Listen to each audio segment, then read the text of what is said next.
نبی پاک صلی اللہ علیہ وسلم کا ارادہ نہیں تھا جنگ کا، حضور جنگ کے لیے نہیں نکلے تھے۔ قریش اس طرح کرتے تھے کہ مسلمانوں کے قافلے لوٹ لیتے تھے، لوٹ مار کرتے کرتے مدینے کی سرحد تک وہ آ جایا کرتے تھے۔ ایک قافلہ ابو سفیان لے کے جا رہے تھے تجارت کے لیے، تو اس میں سارے کافروں کا مال شامل تھا۔ ایک قافلہ جایا کرتا تھا، سارے اپنا اپنا مال شامل کر دیتے تھے۔ تو جو کہ یہ مسلمانوں کو ستاتے تھے، تو آج حضور علیہ السلام نے ارادہ کرم کیا کہ ان کے قافلے کو ہم نے بھی روکنا ہے، تاکہ ان کو اس بات کا احساس ہو کہ اس طرح نہیں کرنا چاہیے۔ اس قافلے کے لیے نبی پاک صلی اللہ تعالی علیہ وسلم نکلے، جنگ کا تو ارادہ نہیں تھا۔ 313 لوگ حضور کے ساتھ تھے، اور سواریوں کی تعداد اس طرح کی تھی کہ بعض اوقات ایک ایک سواری پر 3 لوگ سوار تھے، تو 2 آدمی سوار ہوتے تھے، تیسرا پیدل چلتا تھا۔ اور قربان جائیں، حضور علیہ السلام کی مساوات کا یہ عالم تھا کہ نبی پاک تھے، حضرت مولا علی تھے اور جناب زید تھے۔ 2 سوار ہوتے تھے، ایک پیدل چلتا تھا۔ جب 2 غلاموں کے سوار ہونے کی باری تھی، آقا کے پیدل چلنے کی باری تھی، حضرت علی نے اور جناب زید نے عرض کی حضور آپ بیٹھ جائیں، ہم پیدل چلتے ہیں۔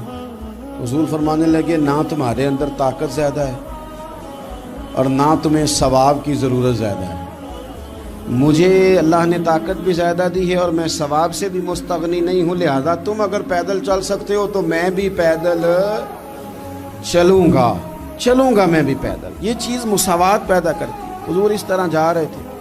ابو سفیان بڑے تیز آدمی تھے، جب پتہ چلا نا کہ مسلمان حملے کے ارادے سے آ رہے ہیں، تو ایک بندہ جلدی سے دوڑایا، مکے جا کے بتاؤ تم سب کا مال میرے پاس ہے۔ تو مسلمانوں نے حملہ کر دیا۔ خود اس طرح کیا کہ جس رستے سے وہ جا رہے تھے وہ رستہ بدل کے رستہ کوئی اور اختیار کر لیا۔ قافلہ بھی بچ کے نکل گیا۔ اہل عرب کا طریقہ تھا ایمرجنسی اعلان کرنے کا، ہمارے ہاں بھی طریقہ ہے، بریکنگ نیوز ہے نا جی، چور آ گیا، پھر وہ کئی دفعہ صحیح بھی آتا ہے تو لوگ یقین نہیں کرتے۔ ہر شے کی تو بریکنگ نیوز ہے، اور کھولیں تو بیچ میں سے کچھ بھی نہیں نکلتا، نیری نیوز بھی نہیں نکلتی، بریکنگ کیا نکلنی ہوتی۔ اس لیے میں کہتا ہوں کہ میڈیا کی ہر بات کو تسلیم نہ کر لیا کریں، سوشل میڈیا پہ چلنے والی ہر خبر کو نہ مان لیا کریں۔ یہاں تو اتنا عجیب حال ہے، ہمارے ایک بزرگ عالم دین ہے، بیچارے پچھلے دنوں وضاحت دے رہے تھے، خود بیٹھ کے کہہ رہے تھے میں زندہ ہوں بھائی، کسی نے میڈیا پہ خبر دے دی کہ میں فوت ہو گیا ہوں۔ وہ کہہ رہے تھے مہربانی کرو مجھے سونے دو، سارا دن ٹیلی فون آتے ہیں اور لوگ مجھے ہی فون کر کے میری ہی تعزیت کا پوچھنے لگ جاتے ہیں۔ تو اس طرح نہ کریں، کیا صرف تھوڑا سا میڈیا چلانے کے لیے جھوٹ بولا جائے گا؟ بہرحال انہوں نے جو بندہ بھیجا تو بریکنگ نیوز کا وہاں بھی ایک طریقہ تھا، اونٹ کے کان ناک کاٹ دیتے تھے، اپنے کپڑے پھاڑ لیتے تھے۔ اب اونٹ بڑے زور سے چلاتا تھا، جب اس کا ناک کٹ جاتا تھا، اونٹ چلاتا تو لوگ گھروں سے نکل آتے۔ اب وہ جو بندہ ابو سفیان نے بھیجا تھا، اس نے جا کے اپنے اونٹ کے ناک کان کاٹ دیے، لوگ دوڑے باہر نکلے، پوچھا کیا ہوا تو اس نے کہا نکلو تمہارا تو مال سارا لوٹنے لگے مسلمان۔ وہ ابو سفیان بچ کے نکل گئے تھے، انہوں نے پیغام بھی دیا کہ میں بچ کے آ گیا ہوں، اب آنے کی ضرورت نہیں۔ لیکن انسان کو جو چیز سب سے زیادہ پستی میں لے جاتی ہے وہ اس کا تکبر ہوتا ہے۔ تو مینوں جاندا ہی نہیں، تجھے میرا پتہ ہی نہیں، کہ لے ڈوبتی ہے چیز لوگوں۔ انہیں بھی لے ڈوبی، انہوں نے کہا جی اب نہیں واپس جانا، اب چلو۔ 1000 کا لشکر، گانے بجانے والی عورتیں ساتھ، شراب کے مٹکے ساتھ، 10 اونٹ روز ذبح ہو رہے ہیں، سردار دعوتیں پکا رہے ہیں، گوشت بھونا جا رہا ہے۔ بدر میں پہنچ گئے، مسلمان بھی 313 پہنچ گئے۔ یہ ساری رات شرابیں پیتے، وہ ساری رات سجدے کرتے، یہ ناچ گانے سرور کی محفلیں سجتی اور وہ رسول پاک کی تقریر سنتے، حضور کے خطبات سے فیض یاب ہوتے۔ عمیر بن وہب کو بھیجا ابو جہل نے کہا پتہ کر کے آؤ بندے کتنے، اس نے جا کے کہا کہ 312 313 310 اتنے۔ کہنے لگا جنگ کیا کرنی ہے، ان کو سویرے اونٹوں کی پشتوں پہ باندھ کے لے جائیں گے، مکے جا کے دیکھیں گے کیا کرنا ہے۔ یہ تکبر ہے نا۔ تو عمیر بن وہب کہنے لگا ہیں 312 ہیں 313، میرے اندازے میں 310، لیکن ایک کا بھی واپس جانے کا ارادہ کوئی نہیں۔ میں نے جس کو بھی دیکھا ہے شہادت کی دعا مانگتے دیکھا ہے، ارادہ بڑا پکا لے کے آئے، شہادت ہے مطلوب و مقصود مومن، نہ مال غنیمت نہ کشور کشائی۔ نبی پاک صلی اللہ علیہ وسلم نے جب دیکھا نا کہ وہ تو جنگ کے لیے آن پہنچے ہیں اور ارادہ تو قافلے کا تھا، تو حضور نے صحابہ سے مشورہ کیا۔ نبی پاک علیہ الصلوۃ والسلام نے ہمیں بتایا ہے کہ چیزیں مسلط نہ کرو، ہم نہ اپنا مسلط کرتے ہیں۔ یعنی تراویح پڑھنے والا بندہ دوسروں کو بڑا گھورتا ہے کہ تو کیوں نہیں پڑھتا، بھئی تو پڑھ رہا ہے نا تو اللہ سے دعا کر یہ بھی پڑھے، لیکن اپنا مسلط نہ کر، دعوت دے، تبلیغ کر۔ نفل پڑھنے والا سب کو گناہگار ہی سمجھنے لگ جاتا ہے، عصر کی پہلی 4 سنتے تو کیوں نہیں پڑھتا، تو کیوں؟ بھئی آپ مسلط کریں گے، آپ رائے دیں، اور رائے دے کے سائڈ پہ ہو۔ مسلط کرنے کی تو اجازت نہیں، حضور کا تو حکم چل سکتا ہے نا، چلتا ہے نا، لیکن حضور نے بھی صحابہ سے پوچھا بھائی وہ تو لڑنے آ گئے ہیں، اب کیا کرنا ہے؟ تو حضرت صدیق اکبر کہنے لگے حضور کرنا وہ ہے جو آپ نے فرمانا ہے۔ حضرت عمر کہنے لگے حضور تلواروں کو تو زنگ لگ گیا ہے۔ اور جناب علی شیر خدا مرتضیٰ مشکل کشا غل عطا مولا کائنات فرمانے لگے حضور علی اور تلوار یہ تو رشتہ ہی بڑا پرانا ہے، تیاری کریں۔ حضور کا خیال تھا کہ انصار بھی تو بولے نا، یہ تو سب مہاجرین بول رہے ہیں۔ انصار کو جب سمجھ آئی نا کہ اشارہ ہماری طرف ہے تو حضرت سعد بن عبادہ اٹھے، کہنے لگے حضور آپ کا اشارہ ہماری جانب ہے؟ فرمایا ہاں۔ کہا یا رسول اللہ صلی اللہ علیہ وسلم خشکی پہ بھی لڑیں گے اور دریا میں بھی لڑیں گے، حضور انسانوں سے بھی لڑیں گے اور آپ حکم دیں گے تو جنوں سے بھی لڑیں گے۔ وہ بیٹھے تو حضرت مقداد اٹھے اور کمال کر دی، کہنے لگے یا رسول اللہ آپ ہم سے ارادہ پوچھ رہے ہیں؟ ہم کوئی حضرت موسیٰ کی قوم ہے جو اپنے نبی سے کہہ دیں گے آپ لڑیں اور آپ کا خدا لڑے؟ سونیا ہم آپ کے ساتھ لڑیں گے اور آپ کے قدموں پہ جانیں بھی قربان کریں گے۔ نبی کا حکم ہو تو کود جائیں ہم سمندر میں اور جہاں کو محو کر دیں نعرہ اللہ اکبر میں۔ نہتے 313 بشر شوق شہادت میں نکل آئے تھے میدان میں، محمد کی قیادت میں نہ تیغ و تیر پہ تکیا، نہ خنجر پہ نہ بھالے پر، بھروسہ ہے تو ایک سادی سی کالی کملی والے پر۔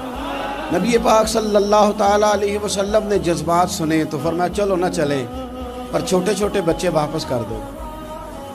ایک چھوٹے بچے تھے عمیر بن ابی وقاص، حضرت سعد بن ابی وقاص کے بھائی، زمین پہ لیٹ کے رونے لگے، سونے میں نے بھی جانا ہے۔ کمپیوٹر کے لیے نہیں رو رہے، موبائل کے لیے نہیں رو رہے، نئی سائیکل کے لیے نہیں، شہادت کے لیے۔ حضور میں لڑوں گا، اب مجھے لے کے تو چلیں۔ یا رسول اللہ میں طاقتور نکلوں گا، لے کے تو چلیں۔ ان کے آنسو دیکھ کے حضور نے فرمایا لے چلو نا ساتھ۔ فطرت مسکرا رہی تھی۔ حضرت سعد بن عبادہ ایک دوسرے سے کہہ رہے تھے ہم سے لڑنے آیا ہے ابو جہل، جس قوم کے بچوں کی شجاعت کا یہ عالم ہے، اس قوم میں علی کا کیا حال ہوگا اور امیر حمزہ کا کیا عالم ہوگا۔ یہ ہمارے ساتھ مقابلہ کریں گے یہ لوگ؟ اور چھوٹے اتنے تھے حضرت عمیر کے تلوار اپنے ہاتھوں سے اپنے گلے میں نہیں لٹکا سکتے تھے، وہ بڑے بھائی نے لٹکائی۔ میدان میں نکلے، حضور علیہ الصلوۃ والسلام نے تقریر کی، فرمایا تمہیں پتہ ہے تم کس جنت کی جانب جا رہے ہو؟ وہ جنت ہے جس کی چوڑائی زمین آسمان کے برابر ہے۔ حضرت عمیر بن حمام انصاری ایک صحابی تھے، جب کریم نے فرمایا نا جنت کی چوڑائی، کسی چیز کی لمبائی زیادہ ہوتی ہے چوڑائی کم ہوتی ہے، جب فرمایا نا کہ چوڑائی زمین آسمان کے برابر ہے تو حضرت عمیر بولے، کہنے لگے واہ واہ واہ واہ واہ۔ کھجوریں کھا رہے تھے، حضور نے فرمایا تو بڑی واہ واہ کر رہا ہے، کہ سونیا اتنی جنت پیاری ہے تو ہم دور کیوں ہیں، یہ دینا ذرا تلوار۔ جلدی سے میدان میں نکلے، اللہ نے انہیں شہادت عطا فرمائی۔ رات ساری وہ مست رہے شراب کے نشے میں، اور حضور ساری رات مصلی پہ رہے، ساری رات دعائیں مانگی۔ پتہ کیا کہا؟ اے اللہ یہ میری کل کمائی تھی 313 جو میں لے کے آ گیا ہوں، اگر یہ ہلاک ہو گئے تو قیامت تک کون تیری عبادت کرے گا، ان کی مدد فرما۔ اور ایک رات پہلے صفیں بھی سیدھی کرائیں، بلکہ صفیں سیدھی کراتے حضرت سواد کے پیٹ پہ چھڑی لگ گئی تو انہوں نے کہا حضور بدلا دیں۔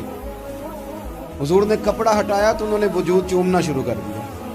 حضور نے ہمیں سبق دیا کہ صفیں بھی سیدھی کرانی ہے اور دعائیں بھی کرانی ہیں، صف بھی سیدھی ہو، مصلی بھی آباد، دونوں کام کرنے، اور پھر توکل ہو، پھر تمہارا دل جمے کہ انشاءاللہ فتح اللہ مسلمانوں کو دے گا، رونے نہ رویا کرو، معیشت کے، معاشرت کے، غریبی کے، تنگ دستی کے، فقیری کے رونے نہ رو، اللہ کی مدد کو آواز دو۔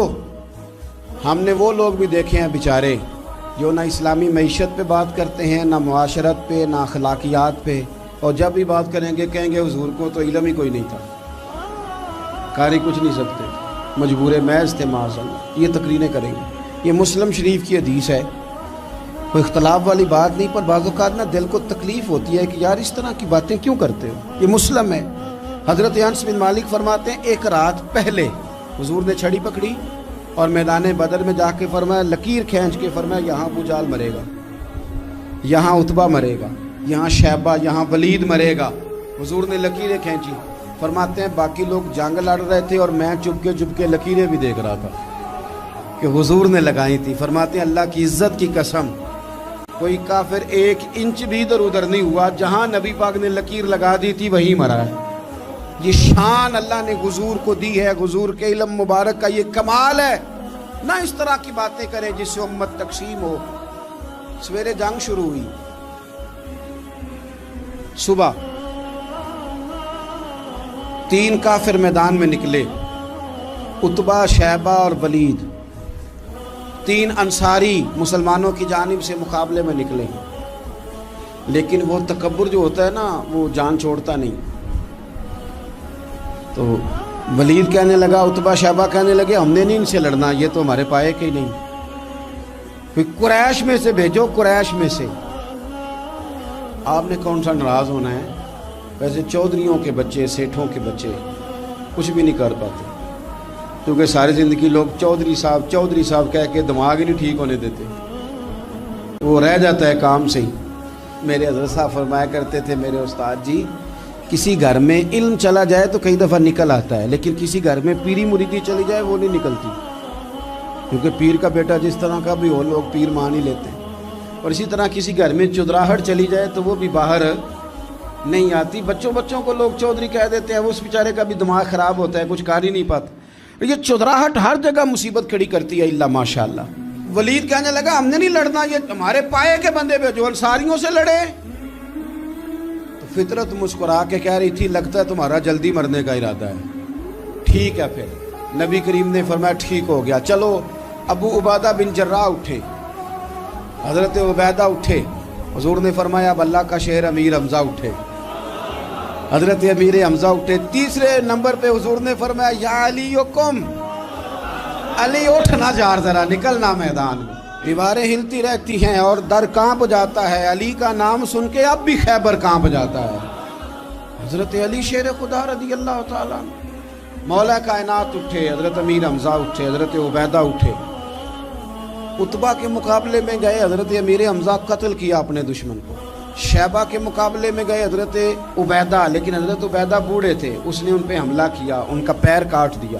حضرت علی نکلے ولید کے مقابلے میں، 2 ہی ضربیں لگائیں، ولید کا سر کاٹ کے حضرت عبیدہ کی مدد کو بھی پہنچ گئے حضرت علی، اس کو بھی قتل کیا۔ پھر حضرت عبیدہ کو اپنے کندھوں پہ اٹھایا، نبی پاک کی بارگاہ میں لائے، انہوں نے حضور کے قدموں کو چوم کے کہا حضور مجھے شہادت ملی کہ نہیں ملی؟ نبی پاک نے فرمایا رب نے تمہیں شہادت کا درجہ دے دیا۔ اب میدان میں جہاد شروع ہوا، لڑائی شروع ہوئی، لوگ نکلے۔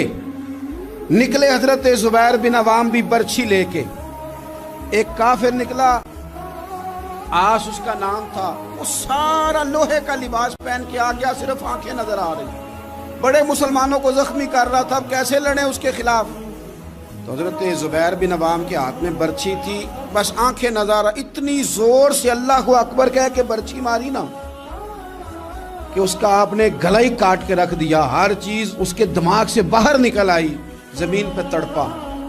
وہ برچھی اتنی پسند آئی نبی پاک کو، حضور کو صرف تسبیح پسند نہیں آتی، برچھی بھی پسند آتی، حضور کو صرف تلاوت والا مومن نہیں، جہاد والا بھی پسند آتا ہے۔ اصل پتہ مسئلہ کیا ہے کہ مسلمان نا ایک چیز دیتے ہیں پھر اسی کا شکار اور دوسری کو چھوڑ دیتے ہیں۔ دین ہمہ پہلو ہے، آپ سجدے کی بات بھی کریں، جہاد کی بھی کریں، دونوں دین ہیں۔ اور یہ یاد رکھیں کہ اسی سے مسلمان مضبوط ہوتا ہے۔ حضور کو برچھی اتنی پسند آئی کہ آپ کو بخاری میں ملے گا، نبی پاک نے برچھی لے کے بطور یادگار کے اپنے پاس رکھ لی۔ پھر وہ برچی حضرت صدیق اکبر کے پاس رہی، پھر وہ برچی حضرت عمر کے پاس رہی، پھر حضرت عثمان کے پاس رہی، پھر مولا علی کے پاس رہی۔ میں ان لوگوں کو کیا کہوں جنہوں نے مکے مدینے میں نبی پاک کی یادیں مٹا دی۔ سونے نے تو صحابہ کی یادگار تلواریں بھی سنبھال کے رکھی، اور تم نے حضور نے جس کنویں سے پانی پیا تھا وہ کنواں ختم کر دیا، تم نے جہاں حضور نے غسل کیا تھا وہ جگہ ختم کر دی۔ کیا بات کرتے ہو صاحب، وہ جگہیں تو ہمارے لیے چومنے کے لائق تھی، اور آنے والی نسل کو وہاں عقیدت کے پھول برسانے تھے۔ تم نے کیا سلوک کیا؟ جنگ آگے بڑھی، تلواریں چمکی، 2 چھوٹے بچے۔ او نوجوانوں، خدا را واپس لوٹو اپنے دین کی طرف۔ 2 چھوٹے بچے، اور یہ اس طرح کے لفظ ہیں، مجھے کیا لینے دو وہ دیسی تھے، مجھے کیا لینے دو پینڈو تھے۔ وہ 2 بچے آ کے حضرت عبد الرحمن ابن عوف سے پوچھتے ہیں، کہتے ہیں چاچا جی ابو جہل کدھر ہے؟ یہ لفظ ہیں حدیث میں، چاچا جی، چاچو کدھر ہے ابو جہل؟ تو کہتے ہیں میں نے ہاسکے کا پتر، تم نے کیا کہنا ہے؟ تو چھوٹے والے کو باتیں بھی صحیح نہیں کرنے آتی تھی، کہنے لگا چاچا اسے مارنا ہے۔ کہا کیوں مارنا ہے؟ کہا اس لیے کہ ہم نے سنا ہے وہ ہمارے نبی کو برا کہتا ہے معاذ اللہ۔ کہا تم اگر نام مار سکے تو چھوٹا کہہ رہا ہے، کہتا نام مار سکے تو مریں گے تو صحیح نا حضور کے نام پہ۔ حفیظ جلندری کہتے ہیں وہ کہہ رہا تھا مریں گے یا ماریں گے اس ناری کو، سنا ہے گالیاں دیتا ہے وہ محبوب باری کو، معاذ اللہ حضور کو برا کہتا ہے۔ میدان میں آئے دونوں، زور زور سے تلواریں ماری، گھوڑے سے گرا لیا ابو جہل۔ حضرت معاذ جو تھے بڑے والے، ان کا بازو کٹ گیا، تھوڑا سا گوشت سا لٹک رہا تھا۔ یہ نرم و نازک بچے ہمارے، یہ میدانوں میں کام کریں گے؟ جن کو تھکاوٹ ہوتی ہے، جو پیناڈال کی گولی کھا کے سوتے ہیں رات کو، بازو لٹک رہا تھا۔ حضرت معاذ نے اس پر اپنا پیر رکھا، جھٹکا دے کے اتار دیا۔ حضرت عبداللہ ابن مسعود کو کہا، انہوں نے گردن کاٹ دی ابو جہل کی۔ دونوں تلواریں لے کے حضور کے پاس گئے۔ چھوٹا کہتا ہے حضور میں نے مارا ہے، بڑا کہتا ہے حضور میں نے مارا۔ کہتا ہے نہیں تو پیچھے تھا، میں نے مارا ہے۔ وہ کہتے ہیں نہیں تو بعد میں آیا تھا، میں نے مارا ہے۔ فرمایا تلواریں دکھاؤ نا۔ جب تلواریں دکھائیں تو حضور فرمانے لگے تم دونوں نہیں مارا ہے، برابر کا ثواب ہے۔ جس کا بازو کٹا تھا کریم رسول نے فرمایا ادھر لا نا بازو، وہ بازو لائے، حضور نے اسی جگہ رکھ کے نا دوبارہ لعاب دہن لگایا۔ حضرت معاذ حضرت عثمان غنی کے زمانے تک موجود رہے۔ فرماتے ہیں کٹنے سے پہلے طاقت کم تھی، جب حضور نے جوڑا ہے تو طاقت پہلے سے زیادہ ہو گئی ہے، پہلے سے زیادہ ہو گئی ہے طاقت۔ کہتے ہیں کہ نبی پاک سید عالم صلی اللہ علیہ وسلم کی خدمت میں حضرت عکاش آئے، کہنے لگے سونیا میرے جذبات کنٹرول میں نہیں آ رہے، میں ان بے ایمانوں کے گلے کاٹوں گا، پر میرے پاس تلوار ہی کوئی نہیں، کوئی تلوار ہو تو ماروں نا۔ ایک درخت کی جڑ تھی، ٹہنی تھی، حضور نے یوں کر کے کھینچی، فرمایا یہ لینا تلوار۔ کہتے ہیں وہ حضور کے ہاتھوں میں ٹہنی تھی، میرے ہاتھوں میں آتی گئی اور تلوار بنتی گئی۔ پھر اس سے کافر کاٹے حضور کے معجزات۔ 5000 فرشتہ بھیجا اللہ نے جنگ بدر میں۔ کتنے؟ یہ میں نے بات اس لیے بیان کی ہے کہ اقبال نے ایک مشورہ دیا، کہتے ہیں تو فضائے بدر تو پیدا کر، فرشتے تیری نصرت کو اتر سکتے ہیں گردوں سے، کتار اندر کتار اب بھی۔ اقبال کیوں ایسا کہہ رہا ہے؟ تو اقبال کہتے ہیں اس لیے کہ آج بھی ہو اگر ابراہیم کا ایمان پیدا تو آگ کر سکتی ہے انداز گلستاں پیدا۔ 5000 فرشتہ آیا۔ مجھے تو لگتا ہے فرشتوں نے بھی دعا کی تھی کہ یا اللہ ہم تیرے نبی کی قیادت میں لڑنا چاہتے ہیں۔ فرشتے آئے، سپر پاور تھی روما، بڑی طاقتور سمجھتی تھی، ایران، روم، یہ کیسر و کسرا، بڑی طاقتیں تھیں۔ عرب کے لوگ تو بوریاں نشین تھے، صحراؤں میں نکل کے انہوں نے الٹ پلٹ کے نہیں رکھ دی سارا کچھ۔ علامہ اقبال سے کسی نے پوچھا تھا کہ مسلمان دوبارہ سے کبھی میدانوں میں آئیں گے؟ تو اقبال کہنے لگے ہاں ہاں ضرور آئیں گے، آئیں گے، یہ نکلیں گے۔ کیا کس طرح؟ کہنے لگے میں نے فرشتوں سے سنا ہے، نکل کے صحرا سے جس نے روما کی سلطنت کو الٹ دیا تھا، نکل کے صحرا سے۔ قدسی کہتے ہیں فرشتوں کو، اقبال کہتے ہیں رات وہ باتیں کر رہے تھے، میں نے سنا ہے کہ نکل کے صحرا سے جس نے روما کی سلطنت کو الٹ دیا تھا، سنا ہے میں نے یہ قدسیوں سے کہ وہ شیر پھر ہوشیار ہوگا، وہ جاگے گا، وہ بیدار ہوگا۔ یہ قدسیوں سے سنا ہے میں نے، وہ آئے گا میدانوں میں۔